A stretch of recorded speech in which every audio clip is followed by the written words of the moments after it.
A paz do Senhor para você, professor, professora do Discipulando. Estamos aqui para mais um EBD em Síntese Podcast. É uma produção do DENEC, Departamento de Ensino e Educação Cristã, da IEDERN, Igreja presidida pelo pastor Martim Alves da Silva. Eu quero agora passar a palavra para os meus amigos, os seletos professores, começando desta vez com o professor Douglas Nilson Moraes. A paz do Senhor. Pai Tio, irmã Lee, irmã Celeste, os professores que têm nos acompanhado semanalmente. Hoje estamos aqui para mais um desafio, mais um momento de interação, crescimento. Esperamos que seja produtivo, como tem sido cada encontro. Graças a Deus. Professora Celeste Rubinho. Olá, paz do Senhor a todas as professoras e professores da EBD. Graças a Deus, mais uma vez juntos, destacando, nos reunindo, nos esforçando com muito amor e dedicação para que a gente possa cada vez melhor subsidiar o nosso aluno do Discipulando. Também quero fazer aqui referência a você, internauta, que eventualmente está diante deste conteúdo, acessou o nosso canal do nosso podcast e, quem sabe, continuará conosco aqui, acompanhando esse assunto tão importante e reservado para esta lição. Estamos aqui com a lição número 5, dentro do segundo ciclo, e estaremos falando sobre crendo em Deus Pai. Na aula passada, aula de número 4, foi tratado o tema crendo no Deus triuno, em que foi discutido e aprendido acerca do fato de Deus subsistir, a divindade subsistir em 3 pessoas, de forma que nós temos tanto unidade quanto diversidade em Deus. Deus é um e 3 ao mesmo tempo, ainda que não no mesmo sentido.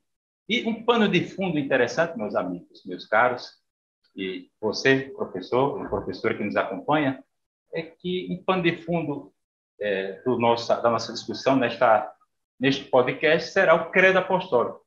Creio em Deus Pai, Todo-Poderoso, Criador dos céus e da terra. E aqui eu já quero dizer que Deus não é simplesmente um poder impessoal. O credo, ele diz, assim nos assegura, creio em Deus Pai Todo-Poderoso, mas Deus não é uma mera energia. Deus é um ser pessoal. E o fato de Deus ser todo-poderoso, a gente não deve também se descuidar da ideia de que Deus é um ser tripessoal. Ele não é unipessoal. Ele não é apenas um poder, uma onipotência. Ele é um ser pessoal, dotado de personalidade. É um ser tripessoal, relacional, porque Deus também é amor. E antes de haver céus e terra, tal como consta no credo apostólico, Deus já se relacionava, a divindade já se relacionava, o Pai, Filho e Espírito Santo, o Pai glorificava o Filho glorificava o Pai, e o Espírito Santo penetrava as profundezas de Deus. E tudo isso antes da criação do mundo, antes de haver mundo. Então, tenho falado aqui que o Pai, ele não é um poder impessoal, o Pai também não é unipessoal, Deus não é unipessoal, e Deus também não é dotado de uma personalidade imperfeita. Por exemplo, as crenças orientais sobre a divindade ou sobre as divindades dão conta de uma divindade impessoal, enquanto que no Ocidente prevalece um conceito de um Deus, digamos, um tanto quanto antropologizado, ao ponto um Deus feito conforme a imagem e semelhança do homem, e não o contrário. E um Deus, digamos, que tem, corrupções, desvios, vícios morais do ser humano. Digamos, é um Deus antropologizado, um Deus que mente, um Deus trapaceiro, como podemos conferir no panteão grego, no panteão, na mitologia greco-romana e etc. Tá certo? Então, nós estamos aqui falando de uma personalidade perfeita. Professor Douglas Nilson, pois não? E o interessante, quando falamos nessa questão do credo, que você tem pincelado, é que veja que falar sobre crer em Deus Pai, isso envolve conhecê-lo. E aí vem a importância dos atributos que nós vamos falar ao longo desse momento, mas você já citou aí alguns atributos e é impossível você dizer que conhece a Deus sem conhecer os seus atributos, né? E o professor que nos acompanha, a lição ele vai apresentar, até pelo espaço que a lição tem, pela proposta da lição, ela vai apresentar alguns atributos, né? E lembrando que a lição não está tratando especificamente dos atributos, mas se o professor puder ter uma consulta a outros tantos atributos, a questão da importância dos atributos, isso ajudará bem ao aluno na compreensão dessa aula, da temática que nós estamos estudando. É verdade. Esse tema é muito interessante e eu acho aqui que já podemos até dar um alerta, né? Porque falando da trindade ontológica, né? Ou seja, o ser de Deus, né? Ele considera as três pessoas, ou seja, não há hierarquia, né, entre elas. E isso é muito importante, esse alerta para o novo convertido, né? As três pessoas são iguais em honra, glória, poder e majestade. Então, nós temos que ter isso muito claro. O professor pode até escrever no quadro. Ou seja, elas se comunicam, se entendem, existem e coexistem eternamente, né? Então, isso é muito importante ser enfatizado para podermos aí iniciar, né? Obrigado, professora Celeste. As três pessoas da Trindade encerram, cada qual, perfeições infinitas, né? E as obras que as Escrituras atribuem, por exemplo, obras de criação, obras de redenção, são igualmente atribuídas e compartilhadas, tanto pelo Pai, quanto pelo Filho, quanto pelo Espírito Santo. Mas hoje focaremos na autoconsciência do Pai. Estaremos falando sobre crendo em Deus Pai. Então, existe uma autoconsciência, existe um eu, existe um sujeito a quem as Escrituras, a revelação denomina de Pai. E que essa pessoa se distingue das demais pessoas, ou seja, existe uma relação dentro da Trindade, tal como a professora Celeste já mencionou, intratrinitária. Por exemplo, em Mateus, no capítulo 3, os versículos 13 e diante, nós temos ali o evento do batismo. O Pai fala dos céus, né? Este é o meu Filho amado, em quem me compraz. Se existe o meu, existe um eu. Né? Existe um eu, existe um sujeito. Então, o Pai fala, e o Filho está ali sendo batizado. O Filho não está imitando a voz do Pai. Também temos, no mesmo texto, o evento, que é o Espírito Santo descendo na forma corpórea, pairando sobre Cristo, né? Descendo na forma corpórea de uma pomba. É como se Mateus nos levasse de volta à criação, em que o Espírito pairava por sobre a face das águas, quando Deus trouxe todas as coisas à existência através da sua palavra, que é o Verbo, que depois passaremos a conhecer como Verbo encarnado, ou seja, a Trindade participou da criação. Então, meus queridos, estaremos focando hoje na autoconsciência do Pai. Quem é o Pai? Professor Douglas Nilson e professora Celeste, introdutoriamente, o que o professor poderia falar? Eu aqui sugiro que o professor trabalhe essa noção de pai e de paternidade. Todo conceito, toda noção, toda ideia de paternidade vem de um exemplo, de um modelo máximo, de uma expressão máxima de paternidade que se encontra em Deus, né? Então, tudo que você conhece sobre Deus, sobre um pai, melhor dizendo, né, é uma noção derivada, e não original. O que nós conhecemos como, em termos propriamente como paternidade, vem de Deus, né? Deus é o exemplo máximo de pai e de paternidade, e nós temos a noção de ternura, de afetuosidade e de autoridade e de justiça. Deus é tanto pai afetuoso como justo. Pois não, professora Celeste? Eu acho, assim, pegando o gancho do que você está falando, né, sobre essa trindade ontológica, né, que nós estávamos falando, eles só se organizaram de uma forma através do plano de redenção. Para o aluno ter claro que não há hierarquia, mas, em termos de organização do plano da redenção, O Pai planejou, o Filho executou e o Espírito Santo aplica, né? Então, essa noção de que há possibilidade de uma divisão até mais em termos de demonstrar esse planejamento para dar uma clareza, né? Porque a nossa adoração é monoteísta trinitária, isso é inquestionável, mas é importante ele saber que para o plano da redenção, né, existem funções, né, distintas entre eles, né? E é interessante quando você fala isso, Celeste, porque imagina que estamos nós três. Nós concordamos com algumas coisas. Imagina que nós estamos unidos no mesmo propósito desse podcast. Mas aquilo que eu estou a falar ou a discutir com você, pode ser que em algum momento eu tome uma iniciativa que Celeste não sabe, nem Eli saiba. Então, isso é totalmente diferente da Trindade, né? Do que essa relação. Porque não existe essa possibilidade de Jesus estar executando. Então, Deus está ali na retaguarda, como que só, não vou nem me meter porque é coisa dele. Os três estão cooperando ativamente ao mesmo tempo. Então, o que o Pai faz, o Filho sabe, o Espírito sabe, e isso de uma forma que são eles é um. E isso é bem importante deixar claro, porque às vezes, dependendo da onde o aluno veio, ele pode ter uma imagem de três deuses. E nós aqui estamos falando de um Deus em três pessoas, né?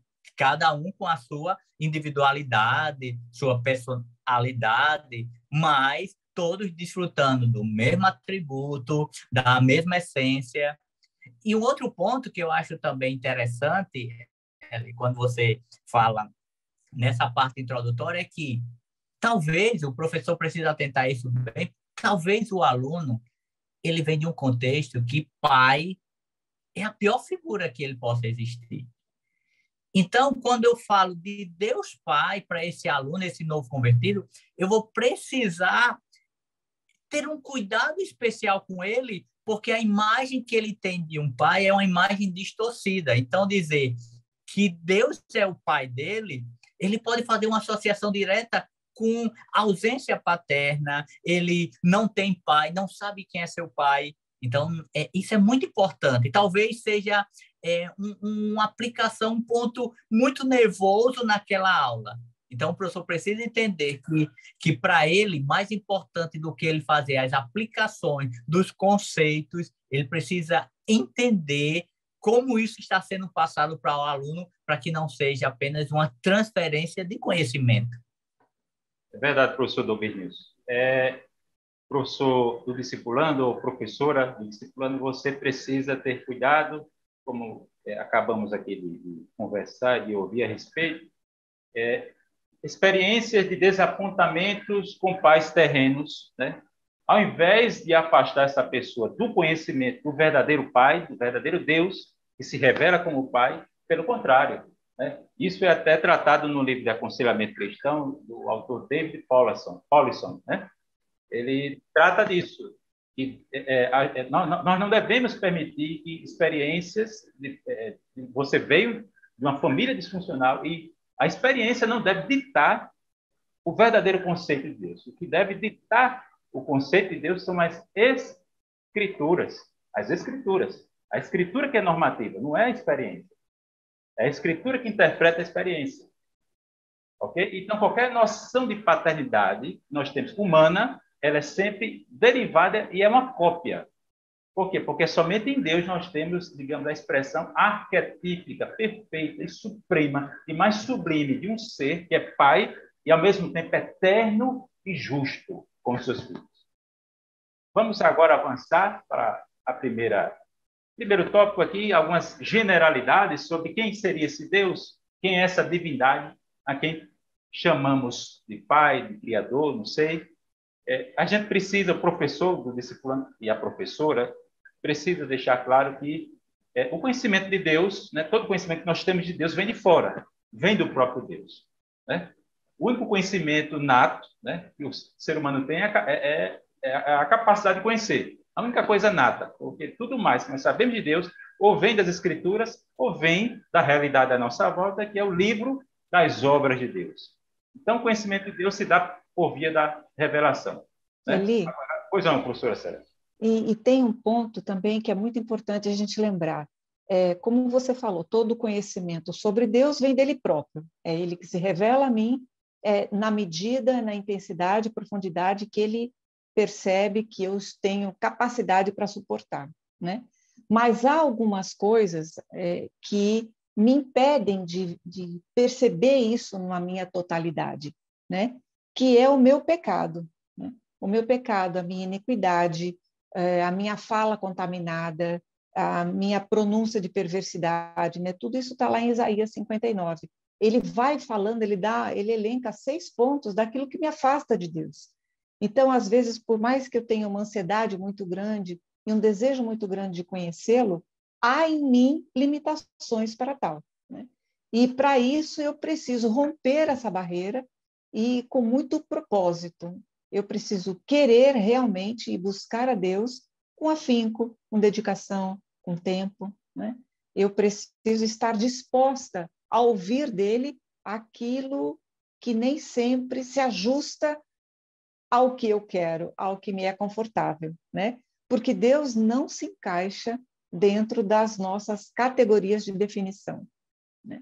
E como ele não se encaixa na minha categoria de definição, eu posso me debater contra isso. Eu posso ter dificuldades em aceitar nos primeiros momentos, ou, sabe? Então, o professor, com muita sabedoria, como o professor Douglas Mills também disse, eu preciso alcançar esse aluno, né, de várias formas, com paciência e dizendo, olha, tenha calma, você não vai conseguir saber tudo. Eu lembro de mim mesma, quando eu era nova convertida, muitos anos atrás, eu ficava aflita porque eu queria entender e não conseguia. Eu pensava, nossa, será que se eu ler muito a Bíblia eu vou conseguir? Não, tem um tempo, né? Tem um tempo de maturidade no Evangelho que você vai assimilando aquilo de forma gradativa e natural. E quando ele vai assimilando de forma natural, ele vai lhe fortalecendo, né? O Deus que acompanha, né? O autor da Bíblia acompanha, né, o seu leitor, e ele vai esclarecendo pouco a pouco os caminhos que eu devo traçar, né? Professor Douglas Nilson, temos falado aqui sobre uma intuição da divindade, porque qualquer conceito sobre Deus é posteriormente formulado pelo homem. E esse conhecimento, esse conceito é estimulado, né, pelo conhecimento de Deus presente na criação, presente no próprio homem, porque o homem foi criado à imagem e semelhança de Deus, conforme a semelhança de Deus, de forma que o homem digamos, é um ser espiritual também, né? Nem tudo se resume às coisas materiais. O homem é um ser religioso. O homem é um ser religioso. Em Eclesiastes, no capítulo 3, está escrito que Deus colocou a eternidade no coração do homem. O homem é esse ser autotranscendente, né? Ele existe para se relacionar com o Criador, existe para se relacionar com Deus. O que a gente poderia dizer mais sobre isso? Isso é uma linha tão tênue que qualquer fragilidade nós podemos tornar Deus um ídolo. Então, veja, o primeiro ponto aqui vai falar de deuses e divindades. Parece que, para nós, a princípio, nós estamos bem resolvidos quanto à posição de Deus, mas nem sempre. Porque se eu não entendo quem é Deus de fato, essa figura de Deus ela pode se tornar um ídolo. E aí, quando falamos de idolatria, entra um outro contexto. Para nós, muitas vezes, a idolatria está muito ligada aos símbolos que as pessoas têm, símbolos palpáveis, como imagens idolátricas. Mas, na verdade, o próprio escritor vai citar, talvez o ídolo que nós precisamos ter mais cuidado são os ídolos do coração, porque não são palpáveis, são coisas, são objetos, são pessoas, são posições que podem aprisionar o meu coração a ponto de concorrer com Deus, a posição de Deus na minha vida. E aí Deus ele sai de cena porque eu transformei Deus em em um ídolo, em uma pessoa, em alguém limitado. Então, isso é muito interessante que o professor aborde com seus alunos, porque parece até que ele aceitou a Jesus, a idolatria está a quilômetros, a anos-luz de distância deles. E, na verdade, como diz vários escritores sobre essa questão da idolatria, na nossa caminhada cristã, a idolatria está sempre ali, querendo nos atrair. Seja um professor de muitos anos de ensino, seja um líder maior, um pastor, um músico, a idolatria, ela sempre vai querer nos encontrar. E o aluno precisa entender isso, para que ele não faça essa distinção e essa separação tão radical a ponto de nunca se achar que poderia estar sendo aprisionado pela idolatria. Me permita só complementar aqui, aí que entra a racionalidade, né? É o que exatamente o Douglas estava falando. O culto racional, eu tenho que ter lucidez daquilo que está ocorrendo, né? Porque às vezes uma música de fundo, uma meia-luz, alguns itens externos ao culto, né, me levam a talvez eu esteja passando por um momento de aflição e tudo aquilo vem a calhar, eu acabo me envolvendo num manancial de emoções que não reflete Deus, né? Deus é amor, ok, amor é uma emoção? Podemos entender que sim, mas o foco é lucidez, né? Eu preciso ter lucidez para buscar a Deus, eu preciso ter lucidez para ler a palavra, eu preciso ter lucidez full time na minha mente para eu poder percorrer meu caminho cristão.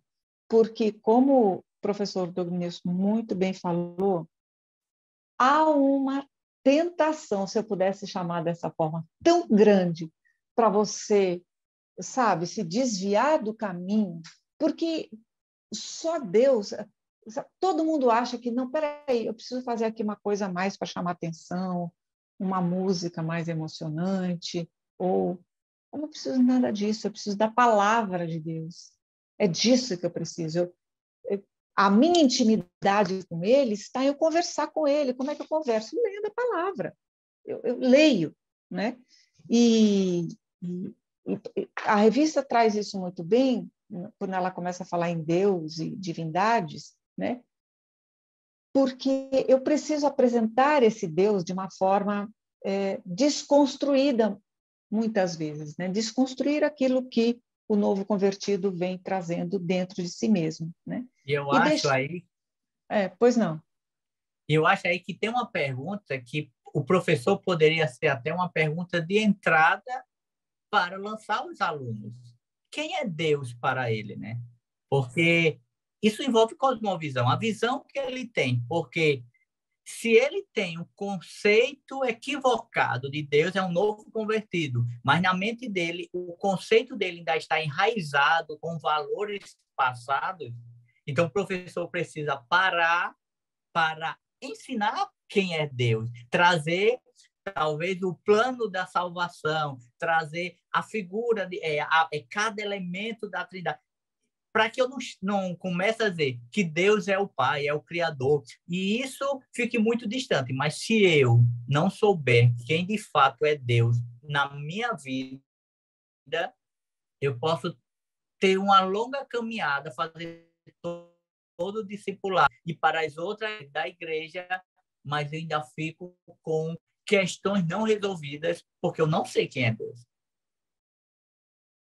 Pois é, meus queridos, temos falado sobre algumas noções, nem sempre adequadas em relação ao que está revelado claramente nas Escrituras, e nós poderíamos, dentro desse contexto de generalidades sobre Deus, poderíamos tratar desde de que uma negação da existência de Deus seria inviável, né? Porque, digamos, como é que o impessoal, o inorgânico, as coisas materiais podem explicar o pessoal, né? Nós que somos dotados de personalidade. Então, isso é insuficiente, né? E é claro, como Paulo fala, escrevendo, né, os Romanos, no capítulo 1, o homem pode sufocar, reprimir esse conhecimento da verdade para passar a adorar a criatura em lugar do Criador. Desde a antiguidade a ídolos. Idolatria é uma questão do coração, como o professor Douglas bem falou. Né? Em que consiste a idolatria? Você pode, inclusive, se apropriar de coisas boas da criação e fazer delas coisas essenciais para a sua vida. Isso é idolatria. Mas, avançando aqui para o segundo tópico, este Deus das Escrituras, né, crendo em Deus Pai, creio em Deus Pai, Todo-Poderoso, Criador dos céus e da terra, se revela como Pai, se revela como Criador. Agora, antes de eu falar sobre criação, eu precisaria dizer que se Deus criou alguma coisa, então ele existia antes das coisas criadas. Então, Deus é eterno, ou seja, ele existe para além dos limites da temporalidade. A eternidade é aquilo que faz contraste com aquilo que é temporal. Deus é incriado. Além de criador, ele é incriado, né? Portanto, a pergunta, quem criou Deus, é absurda, não tem sentido, é irracional. Deus é inespacial, ele não se move no espaço, o espaço não pode conter Deus, ele transcende também limites espaciais, além de limites temporais, ele é autoexistente, existindo por si mesmo, ninguém causa a existência de Deus, né? Ele é intrinsecamente imortal, né? Deus é incondicionalmente imortal, e também infinito, tudo mais que é finito, que é criado, vem de Deus, né? E Deus também é espiritual. Porque as coisas materiais não podem ter origem em coisas também cuja essência seja material, né? Sejam coisas compostas. Não, Deus ele é espírito simples, puro e espiritual. E também Deus é autossuficiente. Ele não era obrigado a criar, né? Ele não tinha carência, pelo contrário, é um Deus de fartura, ele quis compartilhar conosco a sua fartura. Tá certo? Então, Deus ele se revela como Criador, de acordo com Gênesis 1 e 2, Criador dos céus e da terra, ele existe para além do céu e da terra, mas também se relaciona com a sua criação e também é Senhor. Não basta eu reconhecer Deus apenas como Criador, ele precisa ser Senhor, ele deve ser Senhor da minha vida. E eu acho importante também a gente trazer leveza a essa descrição. Quando a gente fala de Deus, como eu estava falando, muitas pessoas vêm de outras seitas ou de religiões tradicionais e trazem dentro de si um Deus bravo, raivoso, nervoso, físico, tendencioso, enfim. E isso precisa ser desconstruído. E aí eu peço Vênia para fazer uma breve leitura sobre Confissões de Agostinho de Hipona, onde ele tem uma descrição linda. Eu vou ler só algumas coisas. Ele diz, então, que és tu, meu Deus? Né? E ele vem dizendo, altíssimo, boníssimo, poderosíssimo, onipotente ao extremo, misericordiosíssimo, mas extremamente justo, misteriosíssimo, mas sempre presente, belíssimo, mas extremamente forte, estável, mas incompreensível, imutável, mas mudando tudo, nunca novo, nunca velho. Ele vai nessa leveza, trazendo uma coisa mais simplista para esse novo convertido, que ele vem tão carregado de tantos problemas e de tantas culpas, né? Eu acho que a culpa é uma coisa altamente opressora para o ser humano. E ele não sabe que Deus já o perdoou, né? Que tudo foi feito e está acabado. Tudo na cruz se consumou, né? Então, isso eu acho importante, né? Professor Douglas? E ainda falando sobre essa nossa relação com Deus, um ponto que talvez, dependendo como o nosso público ele é muito heterogêneo, talvez o professor precise pontuar sobre algumas relações que não são relações sadias do homem com Deus, até chegar na relação que constitui eu com o Pai, o Criador. Uma delas é a monolatria, como o próprio comentarista fala. Ou seja, monolatria é eu tenho fidelidade a um único Deus, ou eu tenho fidelidade a um Deus, mas eu não não assumo que ele é único. Eli tem o Deus dele, Celeste tem o Deus dela. Então, o que nós vamos ter em comum é que Celeste é fiel ao Deus dela, Eli é o dele e eu ao meu. Aí também tem o politeísmo. Aí o politeísmo é o seguinte, Celeste, e isso era muito comum nos tempos bíblicos. Celeste tem vários deuses, mas como ela entende que quanto mais Deus, melhor, ela tem vários deuses e Deus é um dentre o universo, o panteão de deuses que ela tem. E assim comigo ou com Eli. E aí vem o panteísmo, que nesse caso já é o seguinte, tudo é Deus. A árvore é Deus, a natureza é Deus. E as pessoas são deuses. Mas, na verdade, a relação sadia, a nossa relação com Deus é uma relação monoteísta. E é a única relação que Deus aceita. Qualquer uma outra, ele não está em cena, no cenário. É uma relação monoteísta. Só existe um Deus. E esse Deus é o nosso Deus, o Criador de todas as coisas, tal como o credo apresenta. O problema do politeísmo, né? A crença em mais de uma divindade, é que o politeísmo ele nega a primeira causa, ele nega o infinito, ele nega a imutabilidade, ele nega a perfeição. Porque todos esses outros deuses, né, são perfeitos em uma área, em uma esfera de atuação, e em outra não é virtuoso, tão virtuoso assim. Por isso que eu estava falando sobre deuses antropologizados, que digamos, são muito semelhantes aos homens, né, ao ponto de terem os mesmos vícios, né, as mesmas misérias que os homens têm. E também sobre isso, Alice, que você falou agora há pouco, é muito interessante porque os atributos de Deus, eles estão interligados a ponto que um não é mais do que o outro. Então, assim, Deus não pode perder nenhum dos atributos, nem tampouco ter um atributo que é mais importante do que outro. Então, Deus não pode ser mais amor do que justiça, porque se Deus fosse mais amor, ele poderia ser um Deus bonzinho, complacente. E se Deus fosse mais justiça, ele seria um Deus carrasco, que não agiria com graça, com misericórdia. Então, os atributos, eles estão ali na sua totalidade. Então, se Deus tem os atributos em sua totalidade, não sobra espaço para nenhum outro, porque ele... Professor, Sim. Professor Domingo, é interessante essa sua fala, porque muitas religiões e seitas, elas pensam isso que você está falando e trabalham com a opressão da culpa, da necessidade da pessoa. Olha, se você fizer isso, você consegue isso, né? É tipo uma barganha, um comércio com Deus, né? As religiões não reveladas, né, elas trabalham com o medo e com a ambição, a cobiça. Perfeito. Ou você vai até Deus porque tem algum interesse, isso mesmo, porque você está terrificado, aterrorizado. Ou ele manipula aquela pessoa, o religioso, usando medo, instrumentalizando medo, ou a ambição, a cobiça. E os dois são equivocados. Né? Do... Os dois são equivocados. São caminhos totalmente equivocados. Né? Não se completam, né?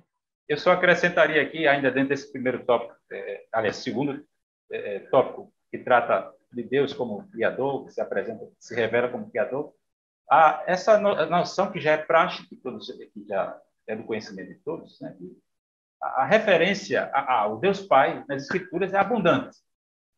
É abundante. É tanto que nós só desenvolvemos, né, digamos, só conseguimos formular de forma mais explicitada a doutrina da Trindade, buscando um apoio, um respaldo mais no Novo Testamento, por exemplo, com o evento da encarnação, tal como relatado nos Evangelhos, e em Atos capítulo 2, com a infusão, derramamento do Espírito Santo. Se você retirar essas referências, fica difícil você formular uma doutrina da Trindade. Mas a questão da referência ao Pai, ela é muito recorrente nas Escrituras. E fácil de identificação.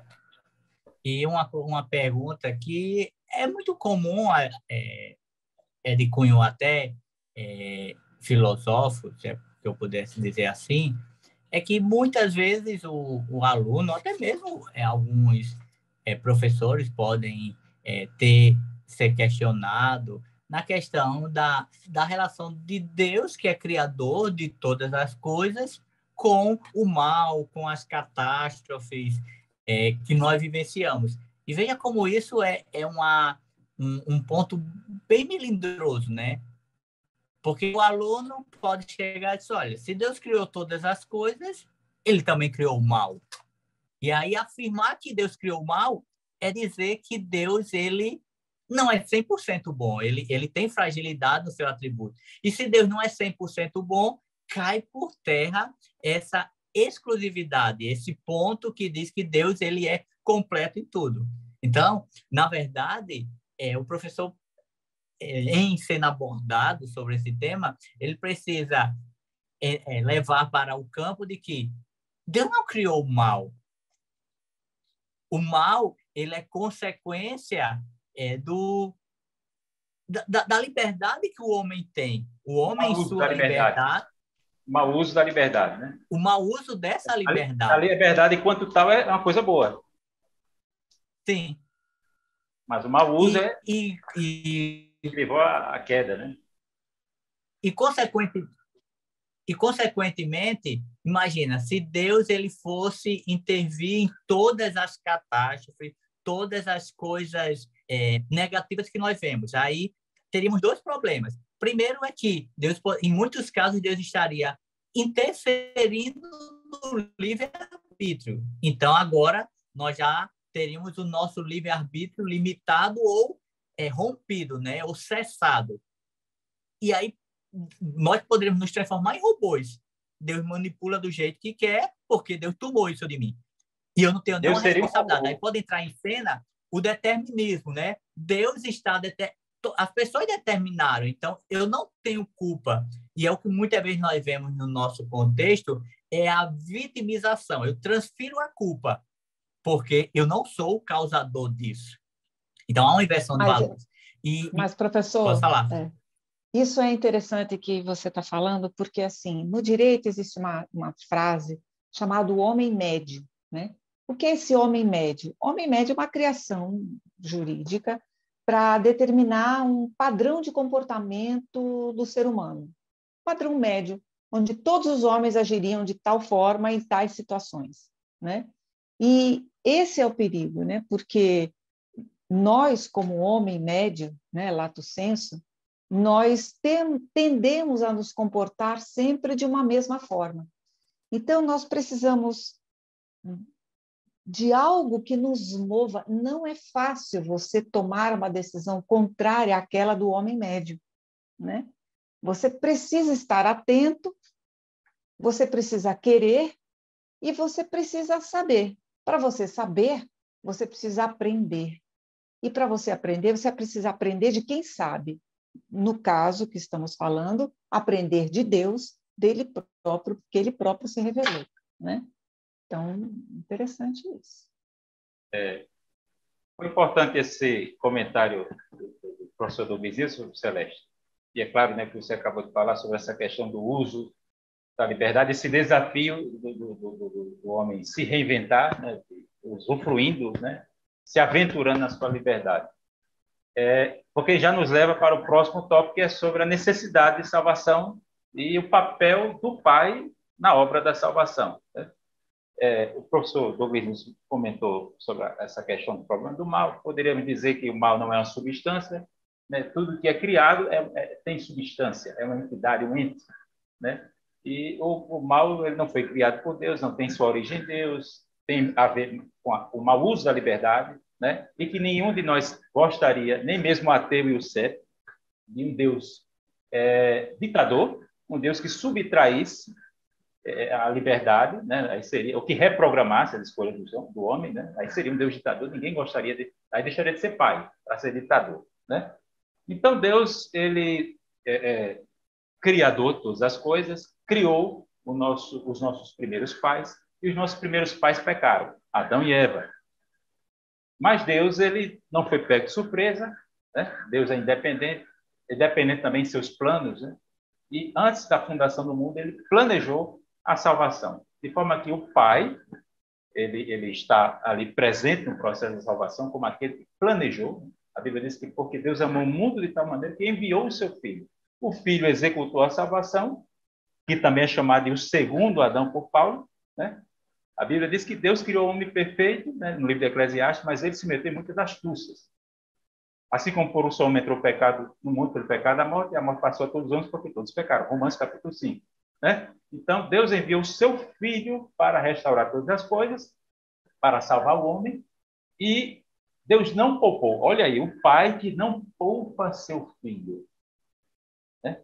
Não poupa seu Filho. Nós temos aí o papel do Pai no plano da salvação. O Pai envia o Filho, que é um perfeito mediador, que se identifica conosco, como homens, e se identifica com a divindade, porque ele faz parte da Trindade. E também é herdeiro de todas as coisas. E também por causa, em função dos méritos da obra de Cristo, nós também nos tornamos co-herdeiros de todas as coisas com Cristo. E o Espírito Santo, que é também enviado pelo Pai e pelo Filho, né? É o que nós chamamos de procissão do Espírito. O Pai envia o Espírito, e o Filho também envia o Espírito, de acordo com João capítulo 16, 17. O Espírito enviado a nós, ele aplica a obra da salvação e, através do Espírito, nós clamamos. Nós não temos apenas, aqui eu vou falar a questão jurídica, né? Os direitos filiais da pessoa regenerada, mas também a intimidade com o Pai. Né? Essa intimidade é conquistada. Eu entendo que isso é um processo, né? A salvação, ela foi um ato único, e a santificação é um processo, né? Você precisa estar disposto a isso. Eu acho que tem que ser batido nessa tecla, entendeu?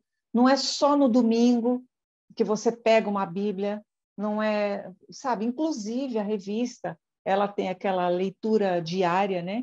Que é muito importante também o professor ressaltar isso. É um contato, né? São pontos de contato que ele vai tendo com a leitura, para chegar, então, numa escola bíblica dominical no domingo, e estar, pelo menos, inteirado, né, do que vai ser tratado. Né? Porque... Pois não, professor, pode falar. E é interessante também, ali, um ponto, quando você fala da questão do plano da salvação, é que no nosso contexto é muito comum as pessoas dizerem assim, Deus é pai de todos, Deus é o meu pai, Deus é pai de toda a humanidade. Só que, biblicamente, não é isso. Deus, ele é o criador de todos. Todas as pessoas, todas as coisas foi criado por Deus. Mas a relação de paternidade, ela só acontece por intermédio de Jesus. A partir do momento que eu me rendo a Cristo, reconheço que sou um pecador e preciso de um Salvador, há o processo de justificação, reconciliação da minha pessoa com o Pai. Agora sim, eu posso chamá-lo de Pai, porque em Cristo eu sou justificado, o rompimento que existia entre nós, ele é reativado, e agora eu sou aceito como filho adotivo e posso chamá-lo de pai quantas vezes for e viver esse processo. Aí entra o que Celeste falou agora há pouco. Então, eu agora tenho ele como pai. Como é que eu vou fortalecer? Como é que essa santificação progressiva vai gerar fruto de mim? Através de uma vivência. E isso envolve oração. E na oração, eu agora vou saber que eu não preciso mais ir a intercessores de qualquer parte, porque agora eu posso ir direto ao Pai. E na oração, nos meus momentos com o Senhor, eu vou me dirigir ao Pai por intermédio de Jesus. Então, eu tenho esse caminho livre, porque Cristo, ele nos permite esse caminho. Jesus ensinou, né? Pai nosso, tu estás... Pai nosso. Assim, exaltar a Deus, essa frase eu acho muito bonita, exaltar a Deus na mediação de Jesus Cristo pelo poder do Espírito Santo. Espírito Santo. Né? A oração é ao Pai, nos méritos de Cristo, e é claro, eu não vou buscar Deus de mim mesmo por mim mesmo. É sempre em resposta a uma ação do Espírito na minha vida. É sempre em resposta à graça. E é por isso que para nós, isso pode soar até um senso comum, mas para um novo convertido, não. Que a oração ela tem um início e um fim, e o final da oração ela não pode ser em nome da Trindade, ela não deve em nome de Deus, ela deve em nome de Jesus, que é o que a Bíblia apresenta, né? Nós vamos ao Pai em nome do Filho, em nome de Jesus. Então, encerrar qualquer que seja a oração do Pai, do Filho, do Santo,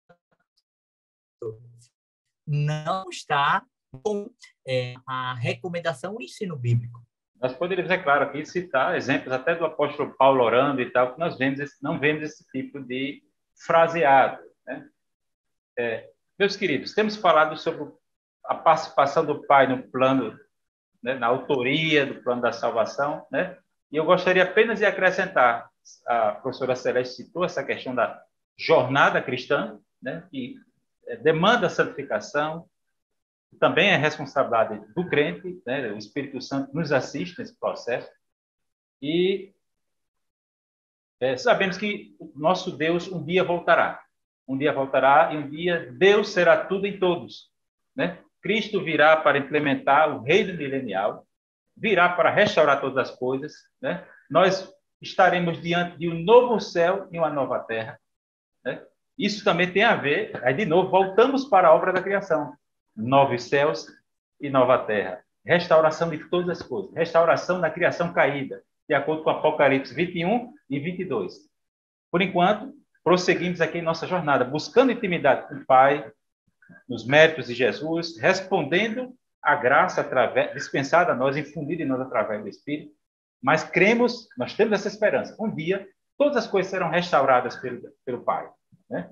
E um dia o próprio Cristo haverá de dar ao Pai aquele reino que ele recebeu, né, do Pai, toda a autoridade, para que Deus seja tudo em todos. Meus queridos, concluindo, caminhando aqui para a nossa conclusão, você, professor do discipulando, você, professor, eu gostaria de destacar aqui só 2 pontos. Nós temos uma crítica de um filósofo alemão, Feuerbach, né, no livro A Essência do Cristianismo. Ele vai dizer que Deus, o Deus cristão, né, seria uma espécie de autoprojeção do homem. Aí, conferindo algumas obras, como a do Morland, né, ele cita Sproul, né, para criticar esse argumento do Feuerbach,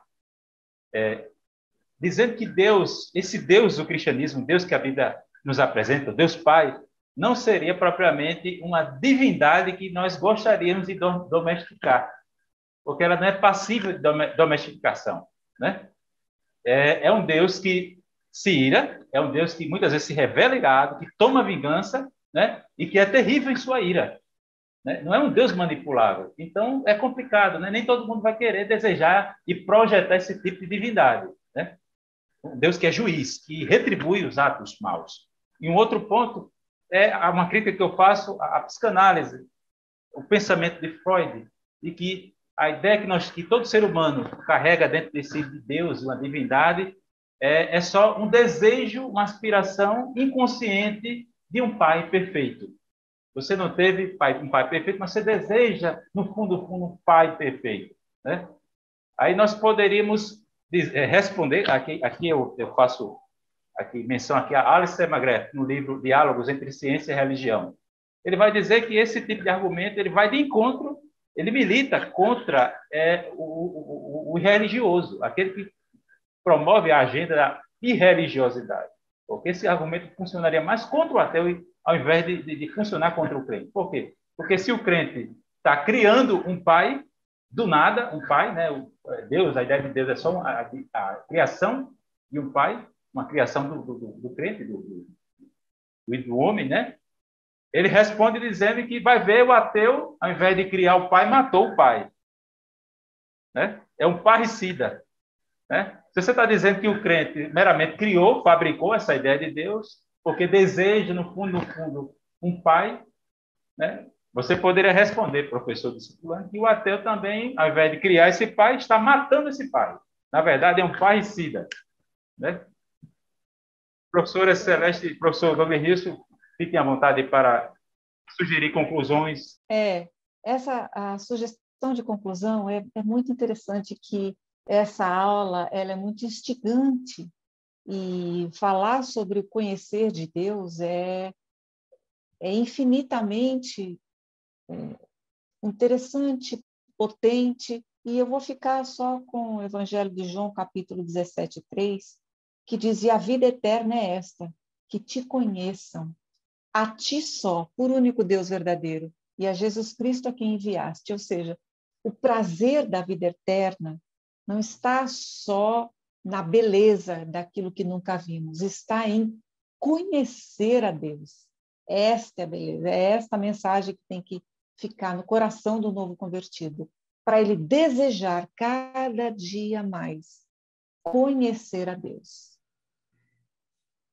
Eli, as minhas palavras conclusivas, eu poderia fechar com o seguinte termo. Acho que o aluno, ao término desta aula, poderia levar para casa como desafio do seu professor é relacionamento.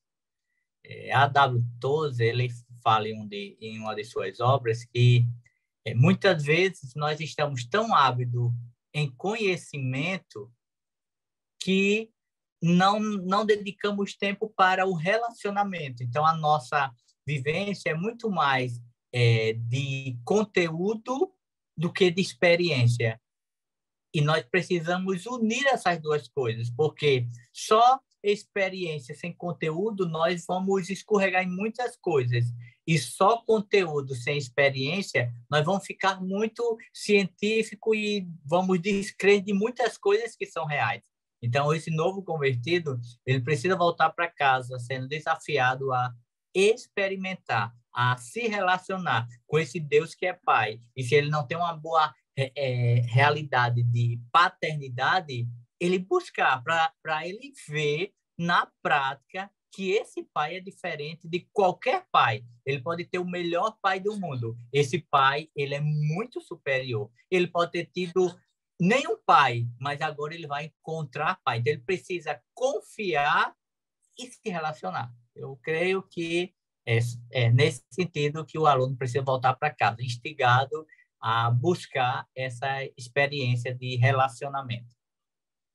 Obrigado, professores Douglas Moraes e professora Celeste Rubinho. Chegamos aqui ao fim de mais uma lição número 5. Na próxima lição será estudado o tema Crendo em Jesus Cristo. Temos aqui já usado das considerações finais, e eu quero aqui agradecer a sua participação, você que é professor, que é professora, você que ensina no Discipulando, este segmento especial, e você, internauta, que eventualmente tem nos acompanhado até aqui, se interessou por este conteúdo, faça a sua inscrição no canal do podcast da Assembleia de Deus, a IADERN, se inscreva neste canal, ative o sininho para receber as notificações sobre nossos podcasts. Não apenas nossos podcasts aqui do Discipulando, né, mas também dos outros segmentos da EBD. Então, e dê seu like, graças a Deus, e dê o seu like. Curta lá a nossa aula e as demais aulas que estão sendo gravadas. Obrigado a todos, a paz do Senhor. Uma boa noite. Quero mais uma vez aqui, né? Eu quero aqui, em nome também dos demais professores, agradecer a confiança do nosso pastor Reinaldo e do nosso pastor Martim Alves. Obrigado a todos e a paz do Senhor. Paz do Senhor. Paz do Senhor.